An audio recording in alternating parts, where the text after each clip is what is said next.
ఆశయాలను నిలబెడుతున్నామని చెప్తున్న జగనన్న గారికి రైతులంటే ఎందుకంత చిన్న చూపు, వ్యవసాయం అంటే ఎందుకంత చిన్న చూపు?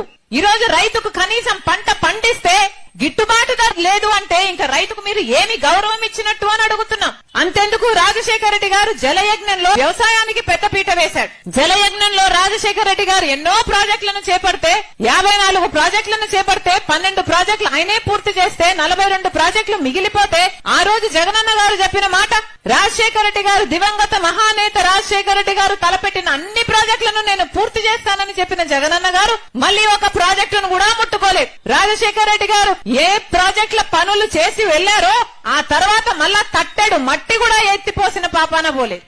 ఈ ఊర్లోనే ఎక్కడో శంకుస్థాపన చేశారంట, 2 నదులు అనుసంధానం చేసి ఏదో ప్రాజెక్టు చేస్తామని మళ్ళీ దానికి కూడా దిక్కు లేకుండా పోయింది. మరి మీరు రాజశేఖర రెడ్డి గారి ఆశయాలను నిలబెట్టిన వాళ్ళు ఎలా అవుతారు అని అడుగుతున్నాం.